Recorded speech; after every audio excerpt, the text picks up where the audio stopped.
Shalom peuple de Dieu et à tous les amoureux de notre émission Macpela. Nous revenons avec le deuxième numéro sur la Trinité parce que la fois passée nous nous sommes étalés dans notre introduction en long et en large pour savoir si la Trinité c'est un concept qui marche de pair avec les Écritures ou c'est un concept qui est en dehors des Écritures. Alors, par rapport à cette question qui nous avait été posée, nous avons répondu de manière stricte et nous avons dit que la Trinité n'est pas des dieux, mais la Trinité est diabolique parce qu'il n'existe pas trois dieux, il n'existe pas trois entités comme certains le disent, Dieu le Père, Dieu le Fils et le Saint-Esprit, mais il existe ici un seul Dieu, mais qui peut se révéler sous trois facettes. Quand il est dans le ciel, quand il est esprit, il le Père. Mais quand il quitte le ciel, il vient sur la terre pour sauver l'humanité, il devient fils. Et quand il entre en nous pour vivre avec nous jusqu'à la fin du temps, il est le Saint-Esprit. Alors la fois passée, nous nous sommes étalés en long et en large et aujourd'hui, nous allons donner une illustration sur le bon samaritain. Vous allez voir avec moi dans la Nouvelle Alliance Jésus-Christ qui est en train de donner la parabole sur le bon samaritain. Et il donne la parabole sur cet homme qui avait quitté sa ville et qui s'est rendu à Jéricho. Et arrivé dans le chemin, il a été aperçu par les brigands qui l'ont roulé des coups. Et ces derniers étaient blessés, languissants et il était laissé à demi-mort. Mais lorsque cet homme a vu la première personne qui est passée là, c'était un sacrificateur. Celui-là n'a rien fait. Le Lévite est passé, il n'a aussi rien fait. Nous comprenons directement que le sacrificateur et les Lévites ici ne sont rien d'autre que les types de tous les prophètes qui sont venus avant Jésus-Christ. Parce qu'avant Jésus-Christ, Dieu a envoyé le prophète. Il y a eu de grands prophètes comme le prophète du matin qu'on appelle Moïse. Il est venu, mais malgré sa présence, il n'a pas amené le peuple de Dieu à la perfection. En d'autres termes, le péché, la mort continuait à frapper l'humanité. Mais pour que le peuple soit sauvé, il fallait qu'un autre puisse venir. C'est ainsi que le Samaritain est passé au même endroit où le Lévite était passé. Il n'a pas donné la solution. Au même endroit où le sacrificateur est passé sans donner la solution. Mais lorsque les Samaritains passent à cet endroit, le Samaritain a donné la solution. Et nous avons vu la personne qui a été battue des coups reprendre la vie et retourner à ses activités. Nous comprenons ici que cette personne qui était mourante, qui était battue de coups, ce n'est rien d'autre que l'humanité. Parce que l'humanité entière était sous le choc du péché. L'humanité entière avait le fardeau du péché sur elle. Il avait le fardeau de l'iniquité que nous avons hérité depuis Adam. Parce que depuis qu'Adam a péché dans le jardin, toute l'humanité a été frappée, toute l'humanité a porté le même péché qu'Adam avait commis. Voilà pourquoi même quand nous naissons pécheurs, parce que nous naissons avec la nature adamique.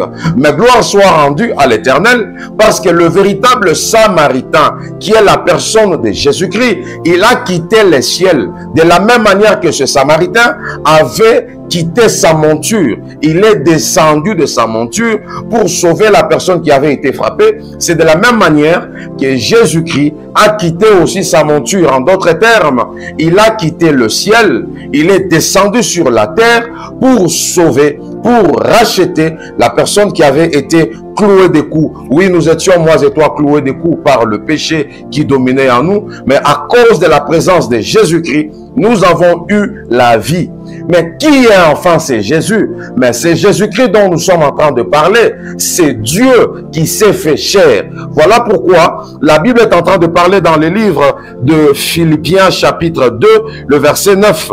Il est écrit, c'est pourquoi Dieu l'a souverainement élevé. Il a donné un nom au-dessus de tous les noms, afin que tout genou dans les cieux, sur la terre et sous la terre, confesse que Jésus-Christ est Seigneur à la droite du Dieu le Père. Là, nous comprenons que le seul nom qui nous a été donné, le seul nom qui donne le salut, le seul nom qui donne la vie, le seul nom par qui nous sommes sauvés, ce n'est pas le nom de notre homme de ce monde, mais le seul nom qui nous sauve, c'est le nom de Jésus-Christ. Toi qui es en train de dire que tu crois en Dieu, mais tu refuses de croire en Christ, je te dis que tu es en train de faire une erreur. Parce que le seul nom qui nous a été donné, c'est le nom de Jésus-Christ. Et je suis en train de le dire avec fermeté. Nous le disons avec foi, Jésus-Christ est Seigneur. Nous le disons avec audace, Jésus-Christ est Dieu. Toi qui n'as pas encore cru en Jésus, le temps t'est donné. Crois en Jésus-Christ parce que Jésus, il est le véritable Dieu. C'est ainsi que la Bible dit dans le livre de 1 Jean chapitre 5, le verset 20. La Bible dit que nous sommes dans le véritable en son Fils Jésus-Christ, qui est le Dieu véritable. Et lorsque nous lisons bien les Saintes Écritures, le Dieu s'écrit avec un grand D majuscule, pour nous rassurer et nous confirmer que Jésus-Christ, il est le Dieu véritable, le Dieu qui a quitté le ciel, qui est descendu sur la terre pour nous sauver, pour nous délivrer. Alors quelqu'un peut se poser la question, mais si Jésus est Dieu, Jésus, il priait qui? Et certains peuvent aussi poser la question de savoir, un jour, lorsqu'il était amené aux eaux du Jourdain, la voix s'est fit entendre du ciel, les disant, celui-ci est mon fils bien-aimé en qui j'ai placé toute ma confiance.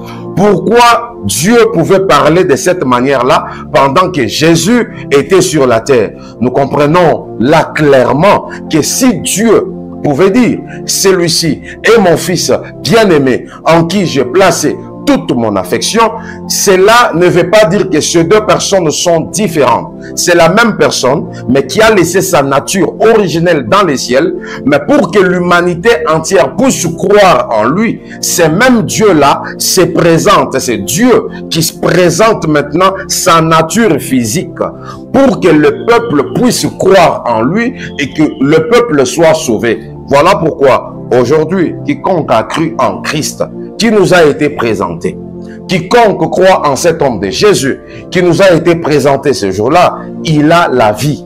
Voilà pourquoi lui-même pouvait dire que je suis là, le chemin, la vérité et la vie. Alors toi qui étais encore en train de prier au nom du Père et du Fils et du Saint-Esprit, je suis en train de te dire, on ne peut pas prier au nom du Père parce que le Père, il a un nom. Donc tu ne peux pas prier au nom du Fils parce que le Fils a un nom. Et le nom qui nous a été donné, le nom qui sauve, le nom par qui nous avons la vie, le nom par qui nous avons la vie éternelle, n'est rien d'autre que le nom de Jésus. Toi qui ne l'as pas encore reçu, le temps t'est donné. Reçois le Seigneur Jésus. Toi et ta maison, tu seras sauvé.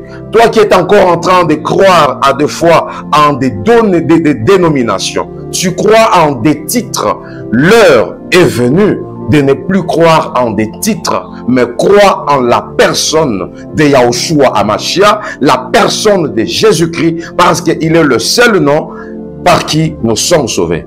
Que Dieu du ciel vous bénisse. Prochain rendez-vous dans un prochain numéro. Soyez bénis.